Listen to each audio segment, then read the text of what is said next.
वहाँ पर रुक करके सब अपने भोजन खाने पीने का इंतज़ाम कर करके बैठे हुए थे।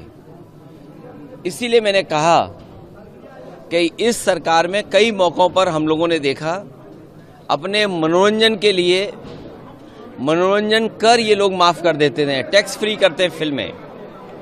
अगर अपने मनोरंजन के लिए फिल्मों को टैक्स फ्री कर सकते ही हैं तो इतने बड़े पैमाने पे कुंभ यात्रा पर कुंभ में जाने के लिए, स्नान करने के लिए लोग जा रहे हैं और दूर दूर से यात्री जा रहे हैं। सोचिए, जिन परिवारों से मैं मिला वो हिमाचल के थे, हरियाणा के मिले, मुझे दिल्ली के मिले लोग। इतनी दूर से चल कर के आ रहे हैं, न जाने कितना तो उन्हें टोल देना पड़ रहा होगा। जब आप 10,000 करोड़ से ज़्यादा का कुंभ कर रहे हैं तो ये टोल माफ़ करना कोई बड़ी बात नहीं है, इसलिए टोल कर इनके लिए माफ़ हो जाना चाहिए।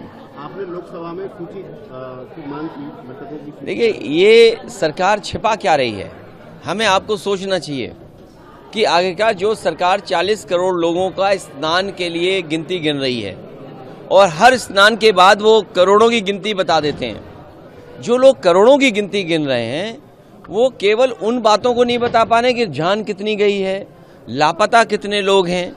हम और आप लोग लगातार खबरें सुन रहे हैं, कोई अपने पिता को ढूंढ रहा है, कोई अपने परिवार के दूसरे सदस्यों को ढूंढ रहा है, भाई भाई को ढूंढ रहा है, बेटी पिता को ढूंढ रही है।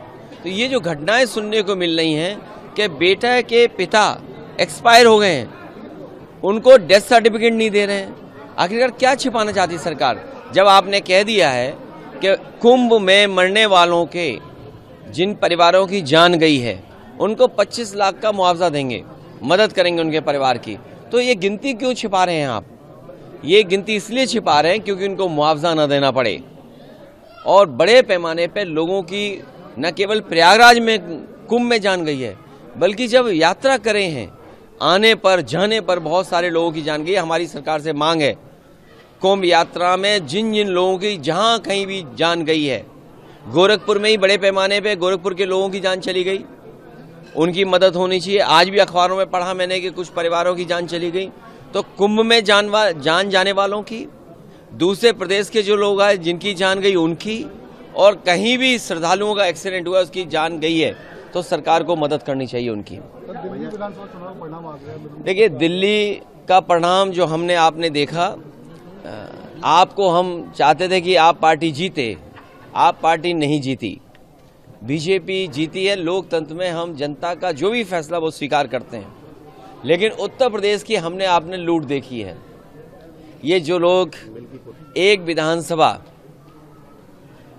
पूरी ताकत लगा दी इन्होंने, इन्हें तो लोकतंत्र में कोई बहुत बड़ा सम्मान देना चाहिए। लोकतंत्र में इन्हें सम्मान मिलना चाहिए, उन बीएलओ को सम्मान मिलना चाहिए जिन बीएलओ ने पर्ची नहीं पहुंचाई, नाम काट दिए समाजवादियों के। उन अधिकारियों को भी लोकतंत्र का कोई न कोई पुरस्कार मिलना चाहिए। जिन्होंने वोट नहीं डालने दिया, ऐसे लोगों को विशेष सम्मान देना चाहिए। जिन्होंने 6 वोट डाले, 2 वोट डाले, लोकतंत्र में उनको भी सम्मान मिलना चाहिए जो दूसरे जिलों से आकर के भारतीय जनता पार्टी के लिए उस जिले में वोट डाले थे जो हम लोगों ने पकड़ लिए थे। तो ये चुनाव नहीं था, ये लूटा था इन्होंने चुनाव, और ये जनता देख रही है। ये पीडीए के लोग, पीडीए समाज के तमाम मतदाता देख रहे हैं कि उनके साथ क्या भेदभाव हो रहा है। जो लोग मिल्कीपुर जीत करके कोई संदेश देना चाहते हैं, अयोध्या की हार मिल्कीपुर की जीत बराबर नहीं कर सकती है। अयोध्या की हार हमेशा हमेशा के लिए अयोध्या की हार रहेगी, वो बदला नहीं हो सकता मिल्कीपुर की जीत। जो लोग ये कह रहे हैं मिल्कीपुर जीत करके बदला ले लिया, अयोध्या का बदला कोई नहीं हो सकता। अयोध्या की जनता ने अयोध्या में जिताया था, ये चुनाव भी जीत जाते, लेकिन इन्होंने बड़े पैमाने पे बेईमानी की है। एक में जीत सकते हो, लेकिन इस तरह की जो काम किया है वो 403 में आपकी 420 ही नहीं चलने वाली आने वाले समय में।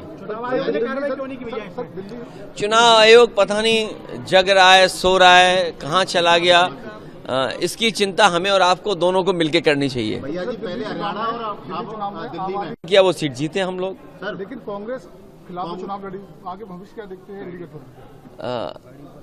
इंडिया गठबंधन मजबूत होगा, नहीं, लेकिन हरियाणा इंडिया गठबंधन और मजबूत होगा। हम और आप लोग अपनी कई बार हार से बहुत कुछ सीखते हैं। हार से सीखना ही आने वाले समय के लिए रास्ता बनाता है। और सच्चाई तो ये पत्रकार साथियों, अगर आपको याद हो, चुनाव शुरू होने से पहले मिल्कीपुर का मैंने कहा था कि पत्रकार साथियों आपको ज़रूर आना चाहिए। ये महाकुंभ की तरह 144 वर्षों बाद ये उपचुनाव हुआ है। ऐसा उपचुनाव आपको 144 साल बाद ही देखने को मिलेगा। आपने ये मौका, आपसे ये मौका खो दिया, चूक गया। इसलिए मैं आपके माध्यम से कहना चाहता हूँ, लोकतंत्र के जांबाज लोग जिन्होंने ये चुनाव जिताया है, उन्हें प्रमाण पत्र मिलना चाहिए, उन्हें सम्मान मिलना चाहिए। लोकतंत्र जांबाज के नाम पर उन्हें सम्मान देने का काम कोई ना कोई तो करे उनका। हरियाणा और दिल्ली रीजन वो भी मानते हैं। देखिए, मैंने आपसे कहा, हारने के बाद बहुत कुछ सीखने को मिलता है और हमें उम्मीद है आने वाले समय में इंडिया गठबंधन और मजबूत दिखाई देगा।